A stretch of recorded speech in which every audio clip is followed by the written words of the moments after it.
The point of this workflow is that it decodes, transcribes any video of any length and does it with maximum quality in any language.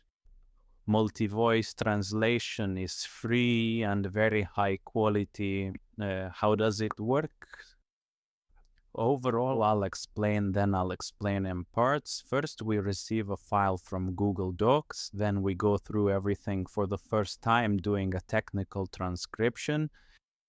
The task of this transcription is to be as close to the original as possible. In principle, if the video quality is good, then this part is not needed. But if the video quality is poor, then further processing is required.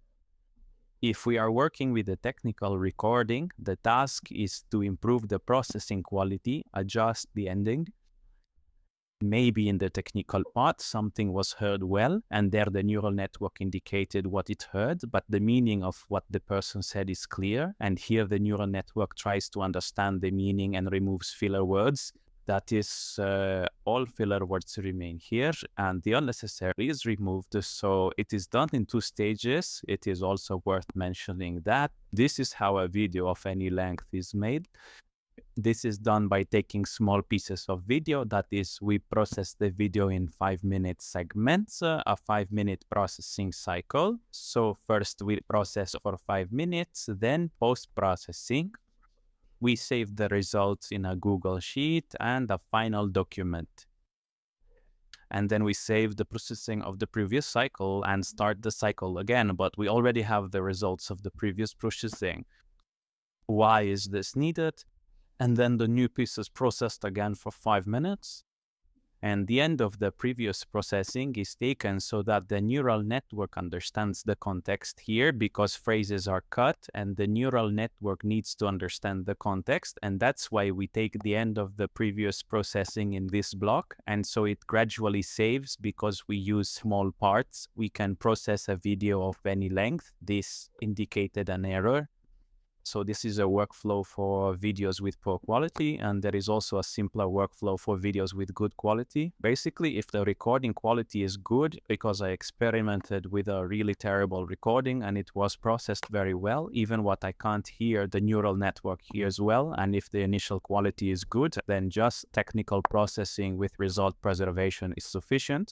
And this is such a basic post-processing, just taking this saved transcription, and but it's optional. That is, you can do it like this, move the launch here, and this file, which is saved here, will just process entirely. Maybe put it here and here.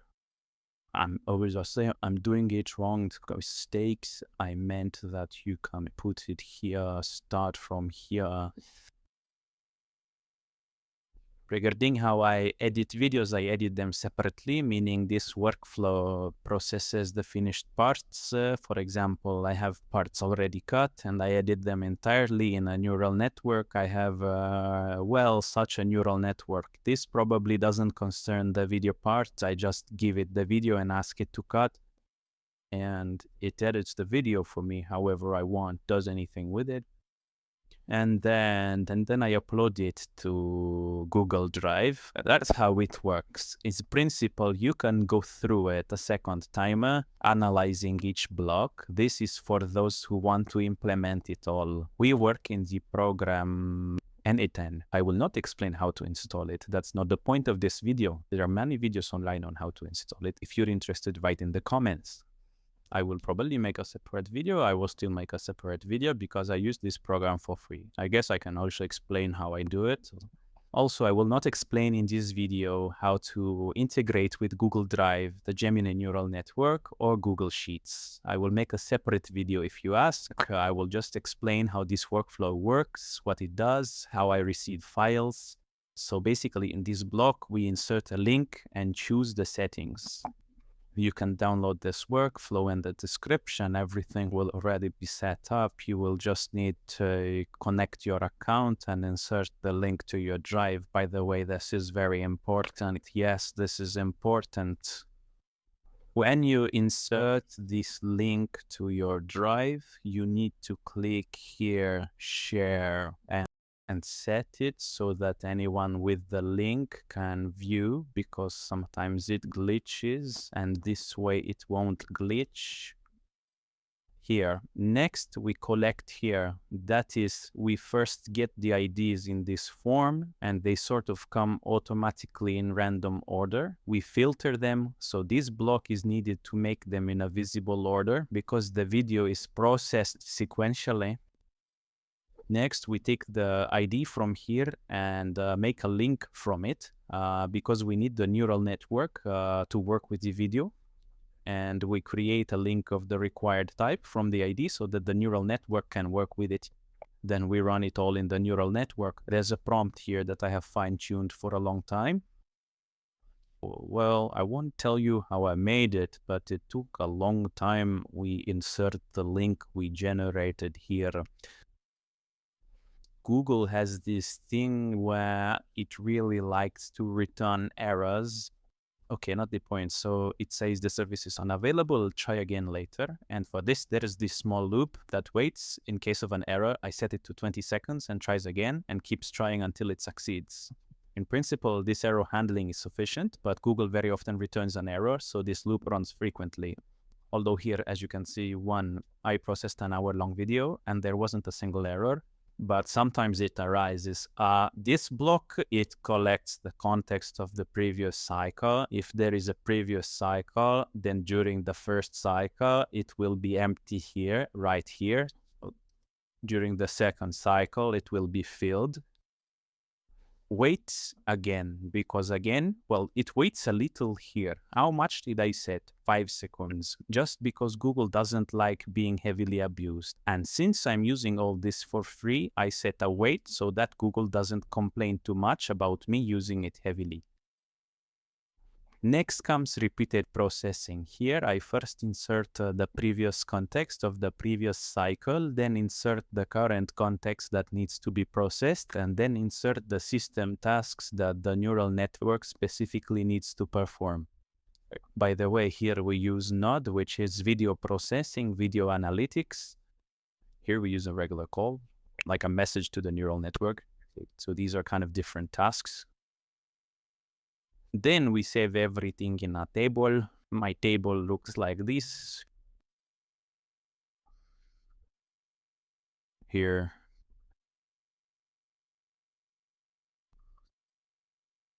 Well, not the point. I have here the saving of the technical transcription I experimented a lot here, debugged, so there's a lot, but not the point. In general, I came to the conclusion that there is, well, it's for logs if something goes wrong, so I can see what went wrong. It's a technical table, basically not mandatory. So this block can be completely turned off and only the final result saved here. And here we have the final transcription. Yes, I noticed that 1 hour wasn't processed. I must have interrupted the processing, but that's not the point. Only 2 videos were processed. I must have pressed pause later. All right, not the point. Then it gets saved. Well, basically, I've explained everything. As principle, I explained everything. And here is the same, only without this second part, but without saving the previous information. So it just loops around and ends up being about twice as fast, because here we process twice and here we process once.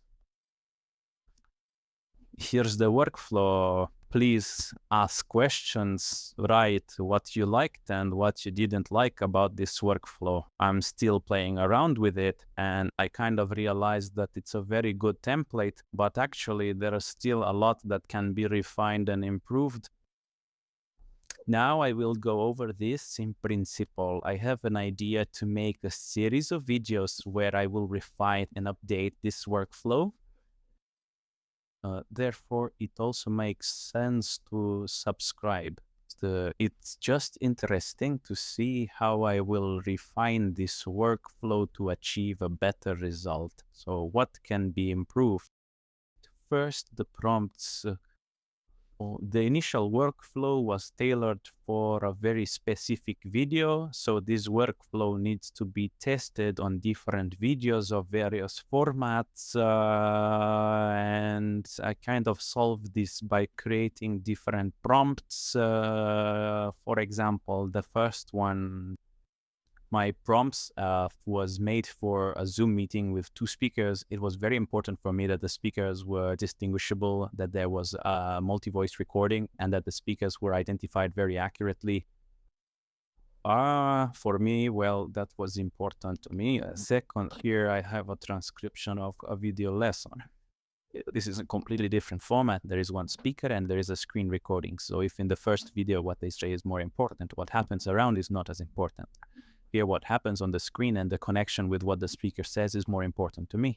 There is no point in doing a multi-voice whisper because there is only one speaker, and these are completely different video formats. And ideally, this workflow needs to be adapted for all formats. So regarding the prompt, I think it can be resolved by adding another block at the beginning, an additional neural network that would prepare the prompt for a specific video. That is, it can be implemented in such a way that it will somehow look, for example, well, somehow it will happen. Perhaps the user will talk roughly about that video. It's inconvenient. I think some automation can be done so that the neural network basically familiarizes itself with the video, understands the context of the format, and then the prompt would be tailored to the specific video format to make it more universal. Then the next improvement is that we cut the video ourselves. It's really inconvenient. I'm processing several videos right now. This workflow, everything works, but having to cut the video manually is inconvenient. Ideally, it would be good to add a block so that videos are cut automatically. That is, a person would insert any video and it would be cut automatically, so the person wouldn't have to do it themselves, which would be more convenient. Regarding formats, initially, the neural network only accepts a specific format, not just any video formats. Again, when cutting, it would be good to make it so that you could feed any format into this workflow and it would do everything. Then the next improvement, our flow moves sequentially and it takes a lot of time. This is inconvenient again. It is much more convenient to parallelize all processes. That is, you can make it so that a video of any length, even 15 hours, is processed in the same time as a 15-minute video. Because all these blocks can be made parallel to work simultaneously, and this will be much more efficient. But the only thing that might go wrong is that Google might start complaining that it's being overused. But in any case, this can be optimized somehow. Maybe not transcribe all 15 hours at once, maybe in blocks like 30 minutes or an hour. The next improvement that can be made is that this workflow can only be used in an ATN. And this is also inconvenient in its own way because a more convenient format is desired. And in principle, for all this, a front end can be made like a small website, add some bots in Telegram so that it can work in any formats, making it very convenient. What else can be done? I had a lot of ideas. By the way, this flow can be improved significantly, and it's kind of a foundation. I am generally thinking of continuing to work on this workflow and releasing a series of videos where in each subsequent video it becomes more advanced. I would be very interested to hear your criticism as well. What do you like? What don't you like? What would you like to add? That's how we can make it better together. In principle, I have a lot of ideas that can be implemented, and I will also be implementing them and post the videos. So yes, subscribe. Let's communicate somehow and work on all this together. It will be very interesting.